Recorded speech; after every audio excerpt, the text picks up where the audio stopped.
2019 Arnold Strongman Classic continues here at the Greater Columbus Civic Center in Columbus, Ohio. A jam-packed crowd taking in all things fitness. I'm Sean Woodland alongside Dr. Bill Crawford. We are through one event, 4 events remain, just one event remains for this evening. Here is where we stand after the deadlift. That man, Jerry Pritchett, is currently tied for 3rd. He was able to make his opening lift at 974 pounds, but then in round 2, he went for 1,030 pounds and was unable to complete it and sort of hobbled off the stage. He is still in the competition. Brian Shaw takes 2nd place. He made 1,021 pounds on his 2nd lift, and then trying to set a new record at 1,049 pounds, and Brian Shaw just did not have enough. Thor Bjornsson set the record in this event last year, and he does it again in 2019. 1,041 pounds in 2018, 1,045 today to win the event. Then he went after the big one, 500 kilos, 1,105 pounds, and Bjornsson almost had it and was that close to $50,000, but does get the event win and earns 10 points. Brian Shaw 1 point back. Jerry Pritchett and Kyle Shilikoff tie for 3rd, so they take the points to 3rd and 4th, add them together, and then split them. And the Dragon, Martinez Lisis, rounding out the top 5. The second of 5 events, the Husafell stone carry, and we will be using a replica of one of the most famous strongman implements in the world, and this is a test that has been around, Bill, for hundreds of years. Yes, the legend of the Husafell stone courses through the veins of every strongman.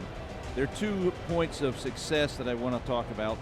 One is having an efficient lift off the floor. That means getting your hips down, standing the stone up, getting it up into your lap, and starting the carry. The second thing to look for is breathing. You've got to be able to breathe to supply oxygen to the lungs and to the body so that you can continue the carry. When this test was first administered, men would carry it around a sheep pen that measured about 101 feet around. We don't have a sheep pen here, obviously, so we will use the stage, and this is the order of the competitors. We go from last to first in the prior event. JF Caron was the only man who did not have a successful lift. He bowed out of the deadlift without lifting any weight. He will start. He will be followed by Alexei Novikov, and then we will end with Thor Bjornsson, who finished first in the prior event, but Alexei Novikov will actually be up first.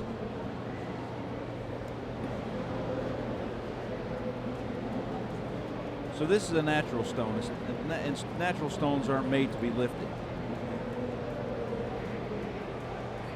In other words, they're going to have to read the stone and lift it. Most men that do the Husafell stone carry want to stand the stone up and then swing it up onto their lap and then start the walk. Some might actually just want to reach down and pick it up. So they are allowed some time to look at the stone. This is called reading the stone. The stone knows more about, a natural stone knows more about how to lift itself than we do. So you have to be able to listen to it. In other words, feel the balance in your hands. Is there an area that feels like there's a little more purchase on it with your fingers?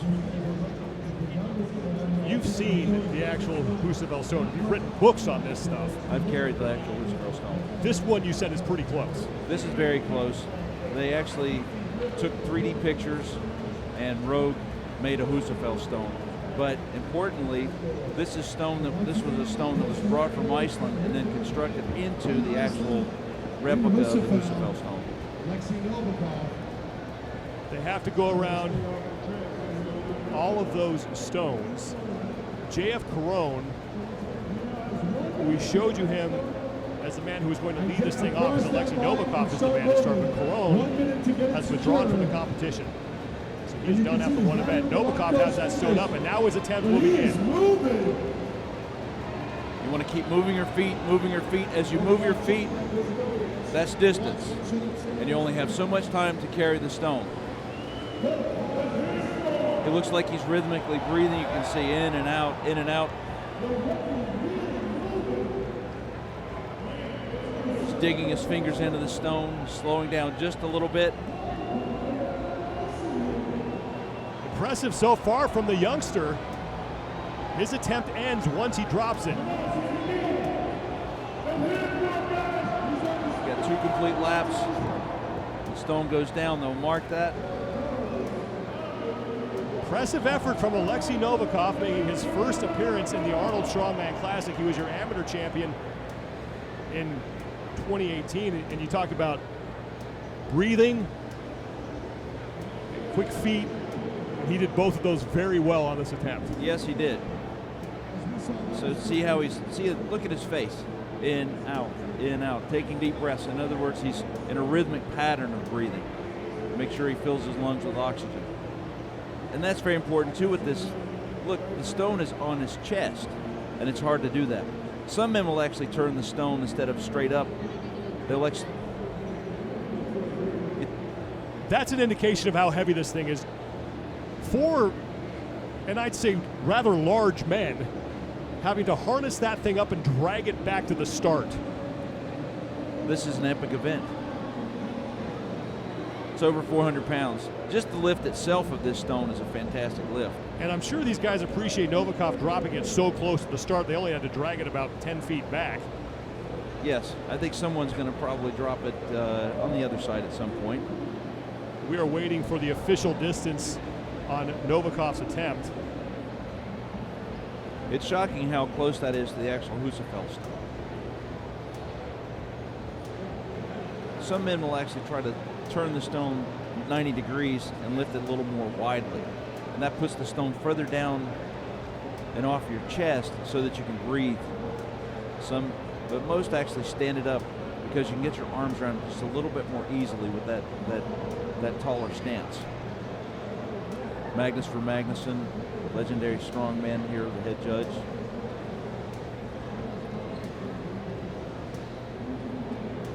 Mateusz Kaliszkowski, he's on the right of your screen in that black robe shirt. The youngster out of Poland. His worst event is now behind him, and we know what this kid can do with stones. Yes. Polish athletes are traditionally great with these strength endurance events. Mariusz Pucanowski, I've seen him compete. Also Sebastian Winta, another great strongman from Poland, and they were both very, very good with strength endurance events. Still waiting on the official distance from Alexei Novikov. Kaliszkowski has 60 seconds to get that thing lifted. Very efficient lift, as we said, but very high. It's up on his chest. Novikov's distance was 211 feet 6 inches as Kaliszkowski gets to work. Constantly going around and around, that's much harder than straight ahead. When they used it in the World's Strongest Man competition in the early 90s in Iceland, that was a straight ahead take. This is much harder going around and around these turns. And each lap is 101 feet. That is the same diameter of that original sheet pen that the Husafell stone was carried. And now Kaliszkowski is struggling a bit.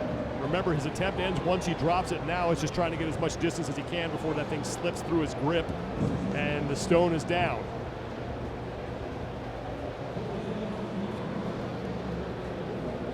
A little surprising. I thought he probably was going to go a little further, so that really shows the terrific first attempt by Novikov. And Kaliszkowski taking a second before he stood up and grabbed his groin muscles a little bit, and doesn't look like he's too happy with that attempt.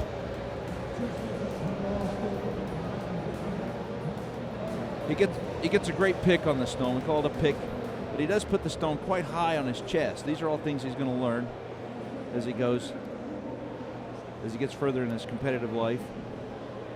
He moves his feet quickly, which covers distance, but then that stone's high up on his chest.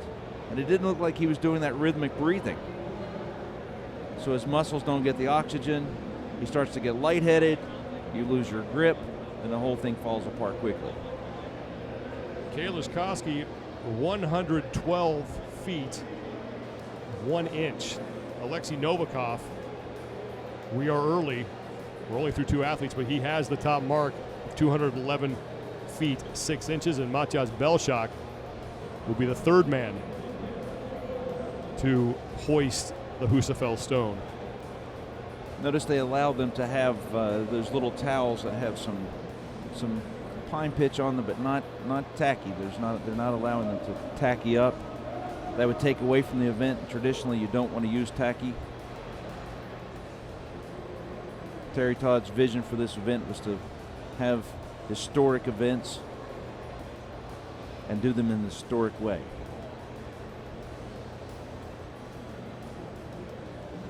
Just as the natural stone lift that they'll do tomorrow night to the shoulder will not allow tacky to be directly applied, but just the towels that they provide, the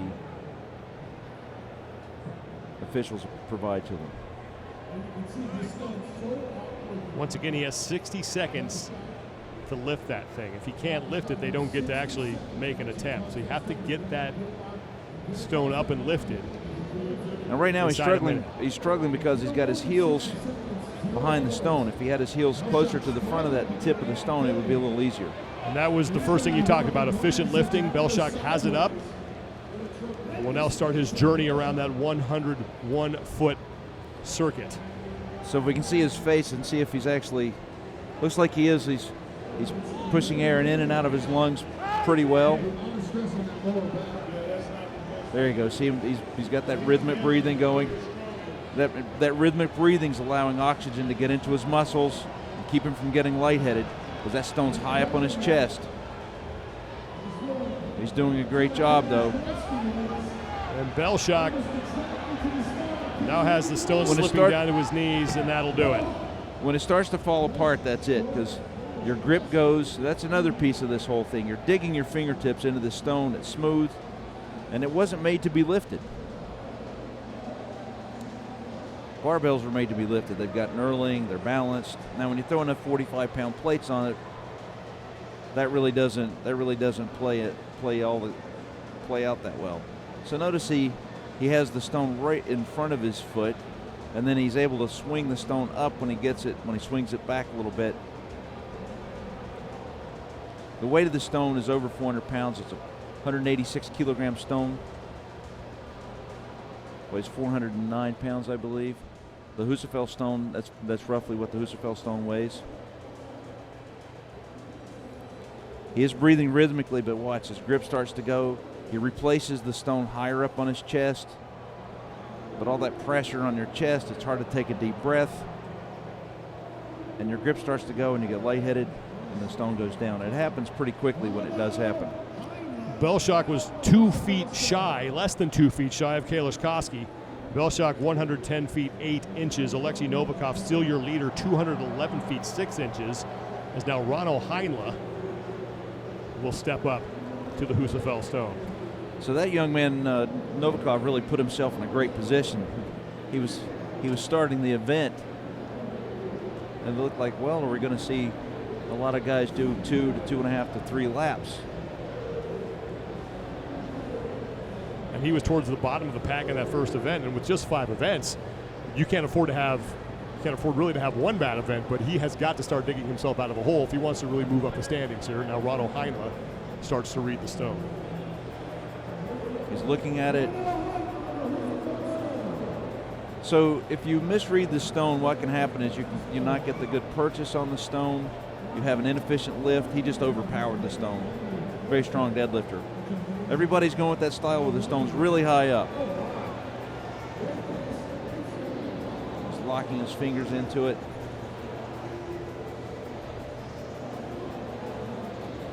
So having the stone more straight up and down will actually make it higher up on your chest.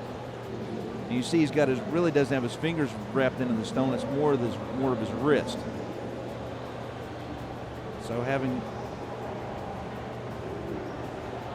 to keep his feet moving, he's breathing rhythmically. It appears that he did get past the other 2 athletes. So Ronald Heinle looking to move into second place as Alexei Novikov will still have the top mark after that attempt, but Heinle like you said, just overpowered this thing and then was able to keep a pretty solid grip for most of his trip. Yes, he really didn't read the stone that much. He just really reached down and picked it up because he's such a strong man. See, his fingers are really having difficulty. They're sliding backwards. He's trying to get some air into his lungs, but the stone's so high up. He starts to slow down. The grip starts to go. And he almost did the crew a favor and put it right back in the starting square, so they'll only have to move that thing a couple of feet before the next athlete comes up. Yes. Now imagine going to Husafell where it's cold, it's outside, and that ground is broken up. It's up and down. It might be snowing, it might be raining. So these guys have a nice rubber mat and an indoor track to run on, so that does give some advantage. And for people who don't know about this stone, in Iceland, the actual Husafell stone it's akin to a national monument.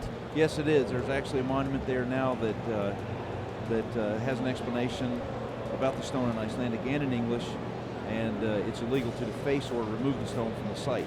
So they know it's a national treasure. And the Icelanders are very proud.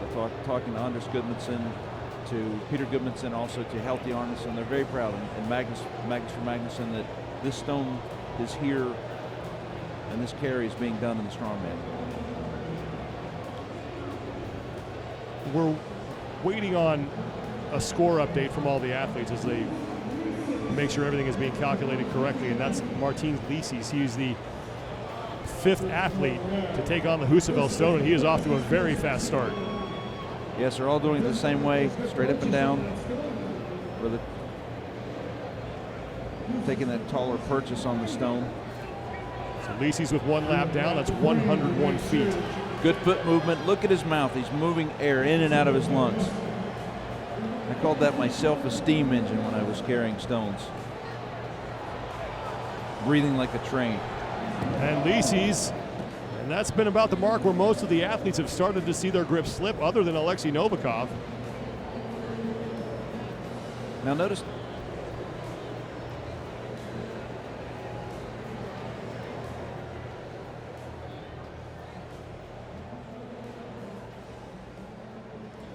very good lift.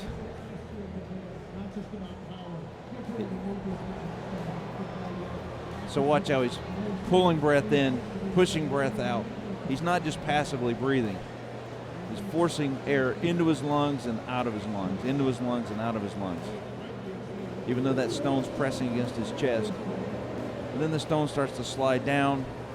Notice his fingertips. And your whole being is just your fingertips in that stone and trying to go one more step and one more step. Mikhail Shivlikov is up next, looking to move up the overall leaderboard. That's just a little bit of pine tar on that towel. It's not pine tar directly applied. Really, it's more of a drying agent. It just gives that smooth stone a little bit of stick to the forearm and somewhat to the hands. I'll be interested to see how he picks this stone. Again, no one's actually turned it sideways, that 90-degree sideways where it's wider. And that keeps the stone further down on your chest, and it actually allows you to breathe instead of having the stone straight up and down. Shivlikov is up next. We will have all the scores at the end of the event, as it is taking time for them to calculate everything exactly. There he goes. Every foot, every inch matters in this event. He stands the stone up. Very efficient lift. Very nicely done. Locking the fingers.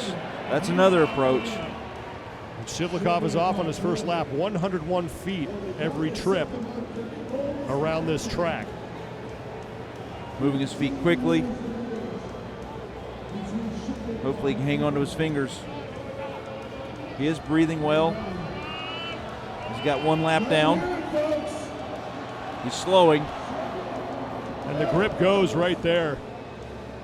Shivlikov cannot catch the other men that we saw go before him. It's just so tempting to want to pick that stone up and lock your fingers. You would think that that would give him a better grip, but it seemed that his grip failed more quickly than the other athletes.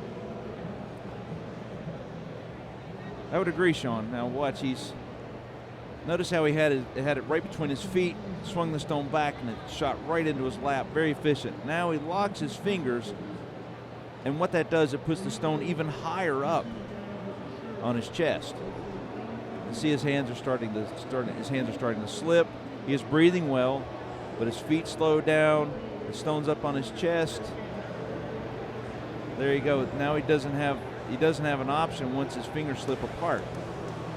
And your fingers will stick to the stone more effectively than they'll stick to each other, unless they're locked. But even that doesn't always play itself out.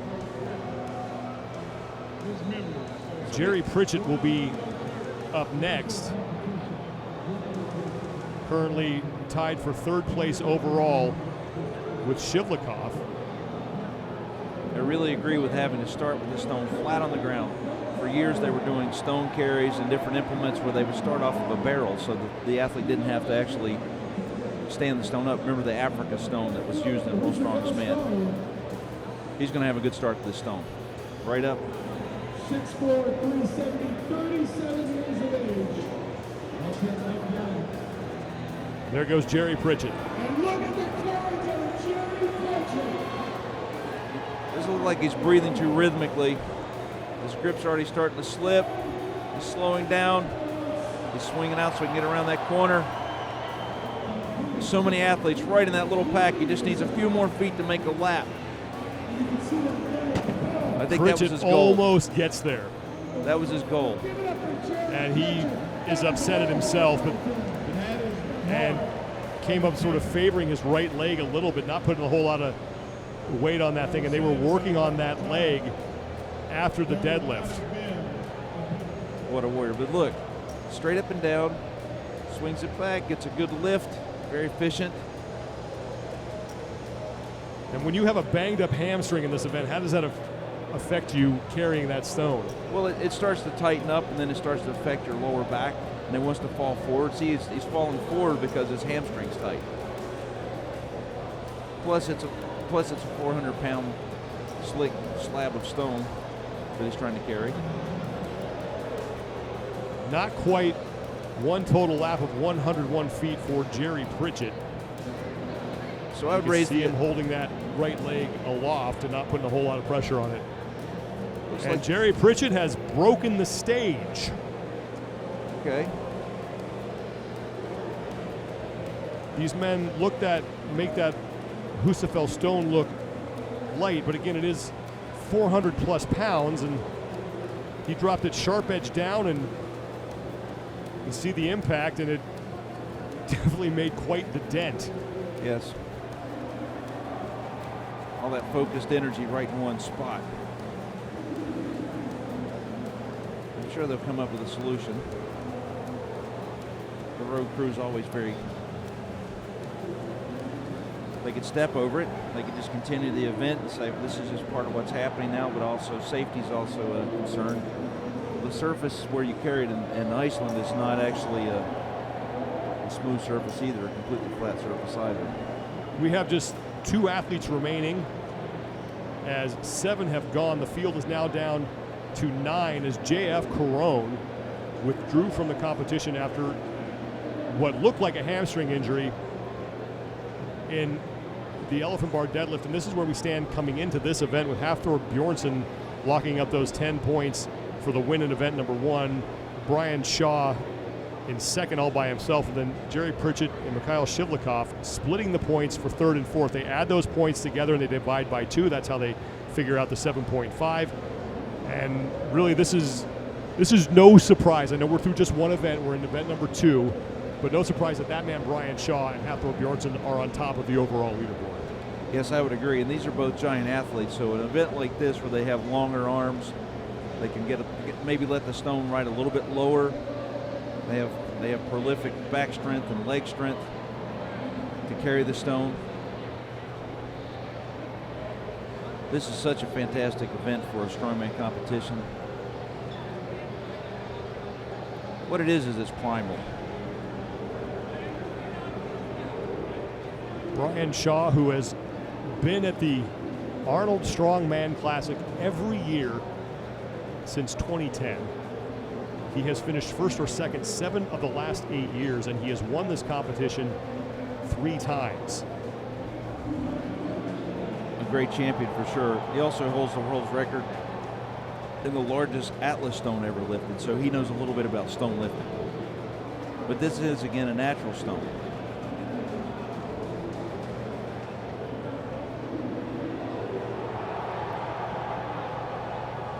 Shaw is one of those athletes who didn't start as a strongman. He actually was a basketball player. He attended Black Hills State University on a full basketball scholarship, and during his time there, he said he was hooked on the weights, and that path kind of led him to strongman. Said he has always possessed what he calls brute strength, and that will be on display in this event.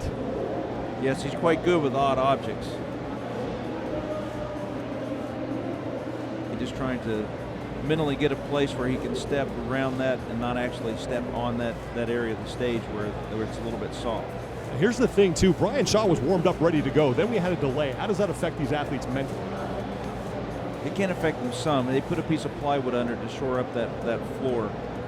But he's a professional. He'll just get himself ready and keep moving forward. It's really not something that's in his control to get upset about, so now we'll just focus on what he can actually do to do his best for this event. So going 2 full laps will put him in very good placing. It would make him the leader if he can get all the way around and come some distance down the straightaway here after 2 laps. Alexei Novikov was the first man out, and so far, unofficially, he carried that thing the farthest. Brian Shaw, the key for him is not necessarily beating Novikov, it's beating the man who's going to come up next, and that's Thor Bjornsson. Very nice pick, and he's actually tall enough to lock his fingers. We'll see if that strategy works. Now, if his fingers come apart, he still has his hands on the stone. He's moving his feet. He's breathing. Look, he's got good breathing pattern, rhythmically breathing in and out, in and out. He's done a lot of carrying events. Shaw looking like he's starting to slip a little bit. He'll get through 1 lap and then drop that 400-plus pound stone. Well, now we understand why the Husafell stone carry is such an epic test of strength. To carry that stone completely around the sheep's pen. And lost in all this right now is the fact that Alexei Novikov, a rookie, so far has carried this thing the farthest. He was first out. Yes. Very, very efficient lift for Brian. He locked his fingers, but locking his fingers like that, he does have the option if his fingers slip apart. They slip apart, he can still get his fingers on, the fingertips on the stone. He's looking for his placements. He starts to slide down. Fighting for every point. Thor Bjornsson is the last man remaining, and all he does need to do in order to basically hang on to the overall lead is complete a lap. Yes, and this is a strategy. Does he go for the event win and put a couple of points ahead, or does he conserve energy and just be 1 more point ahead of Brian? And that's his choice. He'll understand that when he picks it up, if it feels like it's going well, that he can carry it more than 2 laps. Being that he's from Iceland, does that make this event mean more to him? Certainly, and he's been to the Husafell Stone and carried it. So this is an event that he would be able to have some insight into. That's for sure. Here are your official top 3. Alexei Novikov, the youngster from Ukraine, with a carry of 211 feet 6 inches. Ronald Heinle is second, followed by Martins Lisis. Novikov, the worst he can do right now is second place, and that will help move him up the overall standings. That's fantastic. So the reason they used that Snorri, the farmer, used this at the sheep pen that we always talk about is because he didn't have wood to make a gate for when he sheared his sheep. So he took this slab and put it up against the opening of the sheep's pen. And he started carrying it and lifting it up onto the stone wall, and that was called sturker. He was strong if he lifted. You you were a half stirker, if you could actually lift it up onto the taller part of the wall. Full stirker, full strength, if you could pick it up and carry it completely around without putting it down. Hafthor Bjornsson, the overall leader after the first event, the last man to carry this stone, and trying to beat the rookie's mark, Alexei Novikov, 211 feet, 6 inches.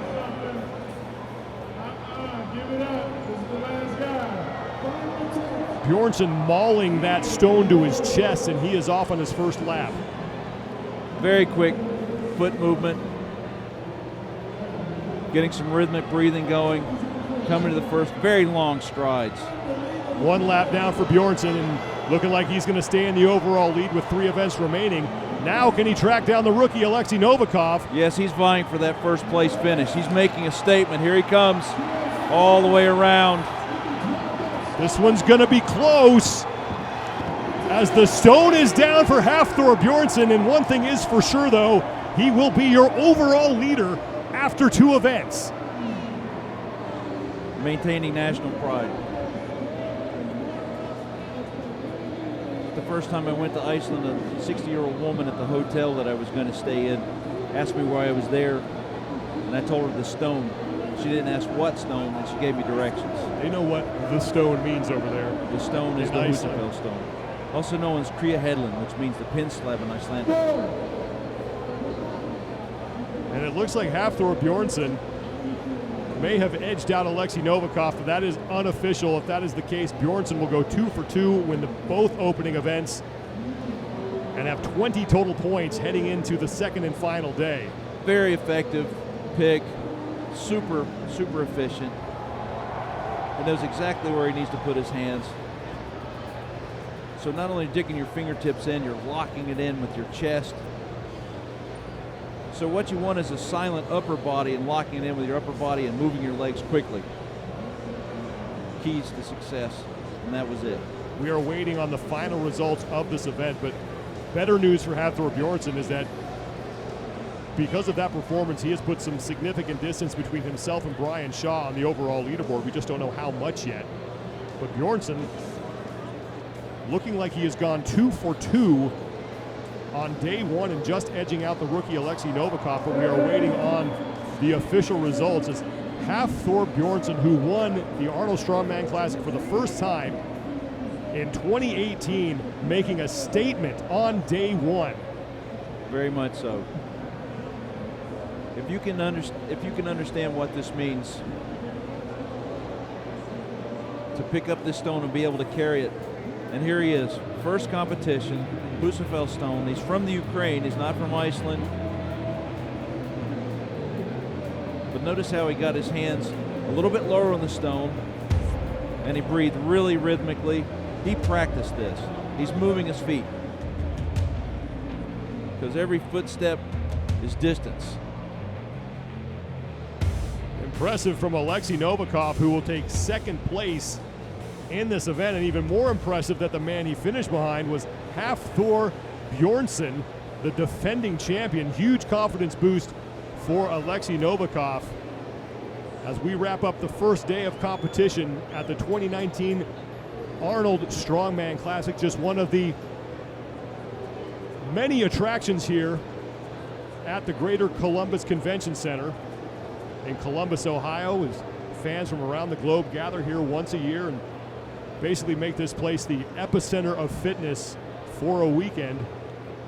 One more day of competition remains. There are 3 events that can certainly shake up this leaderboard. And I know we're all looking forward to seeing the opening event of day number 2. That will be the Wheel of Pain. The most unbelievable and epic implement that's ever been made for Strongman. Here are your final results as Hafthor Bjornsson wins his second straight event, beating Alexei Novikov by more than 7 feet. Brian Shaw, who was in second place overall, finishes in 8th, and Jerry Pritchett is in 9th. That makes a very commanding lead. That's a big shakeup. Brian Shaw will have his work cut out for him on day number 2 if he wants to catch the mountain. Here are your overall standings now after 2 of 5 events. Hafthor Bjornsson a perfect 20 points. Ronald Heinle and Martins Lisis are closest to him, but they are 7 points back. Brian Shaw goes from first all the way down to 4th, and Pritchett sliding down the leaderboard as well. He goes from tied for 3rd with Mikhail Shivlikov down to 7th. But day number 1 of the Arnold Strongman Classic belongs to Hafthor Bjornsson. He sets a world record in the elephant bar deadlift, 10:45. 1,045 pounds for the new world record, and then he wins the Husafell stone carry. Action continues tomorrow here at the Greater Columbus Convention Center at 1 p.m. Eastern, and we open it up with the Wheel of Pain. Thanks for joining us today, everybody. For Dr. Bill Crawford, I'm Sean Woodland, and we will see you on Saturday.